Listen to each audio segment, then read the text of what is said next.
ئەو گاڵتە و گەمانە کە ئەکرێن نابێ گاڵتە بێ بە خیلقەتی کەسەکە، بە شتێک کە لەو کەسەیە خوا دروستی کردووە. بۆ نمونە کابرا ئەگەر باڵای کورد بوو گاڵتەی پێ بکەی وەکە وایە گاڵتە بەخوا بکەیت، چونکە ئەو خۆی دروست نەکردووە. یا کابرا زۆر درێژ بوو، یا کابرا بۆ نمونە خەلەلێکە بوو لە ئەندامێک لە ئەندامەکانی لاشەیە، یان خەلەلێکە بوو لە عەقڵیە. یعنی هەنێ خەڵکێ ئێستا هەر بۆ گەرمی مەجلیس کەسێ دێنن کە عەقڵی تۆزێ نوقسانی تایە گاڵتەی پێەکەن، قسەی لەگەڵا ئەکەن و دوای پێی پێەکەنن. ئەمانە بەڕاستی هەمووی کاری خراپن.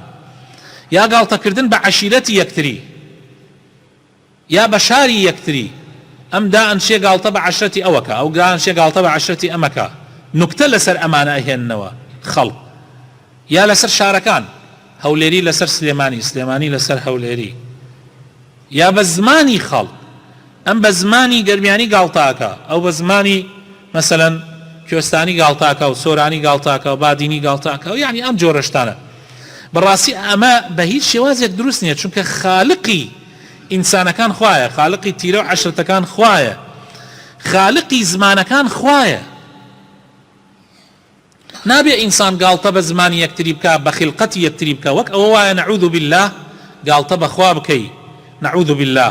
ئەو ئاەتەی کە هەفتەی پێشوو خوێندمانەوە بەری ئەوە ئەکەوێ یا ئەیها الذین آمنوا لا يسخر قوم من قوم عسى أن يكونوا خيرا منهم ولا نساء من نساء عسى أن يكن خيرا منهن ولا تلمزوا أنفسكم ولا تنابزوا بالألقاب. ئەمە گشتی بەر ئەوە ئەکەوێ لە چهەڵقورتانن لە یەکتری، چاو قرپاندن لە یەکتری، ئەم جۆرەشتانەی کە لەناو خەڵکە هەیە.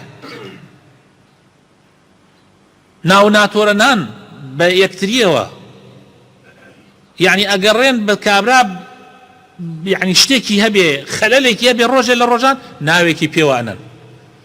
ئەویش لە شوێنە بچکەکانە زۆرە، یعنی تا شارەکە بچووکتر بێ ئەوە زۆرترە، تا شوێنەکە بچووکتر بێ دێهاتی وا هەیە یەک نەفەریتیان یە ناوێکی پێوە نەنرابێ. یعنی معقول نییە ئەمە هەمووی مخالفاتی دینە. و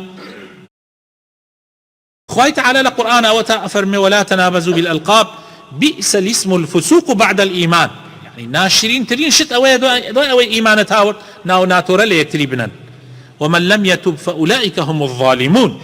هەر کەسێ تۆبە نەکا ئەوە لە ستەمکارانە. و پێغەمبەری خوا صلی الله عليه وسلم قەدەغەی لێ کردووە.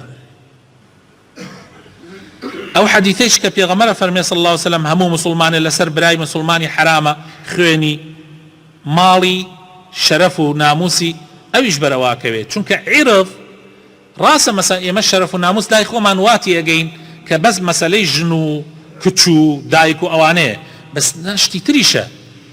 یعنی کابرا شەرەفەکەی ئەوەیە کە تۆ ناوێکی ناشرینی پێوە بنێ هەتاما ئەو ناوە پێوە ئەمێنێتەوە. یا گاڵتە بە شتێکی بکەی، بە شەخسیەتی بشکێنیتەوە، کەسایەتی بشکێنیتەوە، ئەویش شەرەف و ناموسە.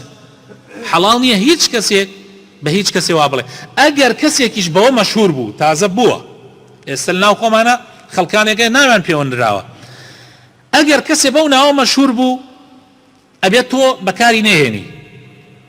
ئەگەر ناچار بووی تۆ ئەو ناوە بەکار مێنە، هەوڵ بدە کابرا بناسیێنە بە ناوێکی تر. ئەگەر هەر ناچار بووی بڵێ ئەوەی کە خەڵک وا ئەڵێ، کە خەڵک ئەو ناوەی لێ ناوە کە خوش پێی خۆش نییە، ئەوا بڵێ بۆی خەڵک بکەوێتە بیری کە ئەو ناوە ناو ناتۆرانە دژی دینن، دژی ئیسلامن.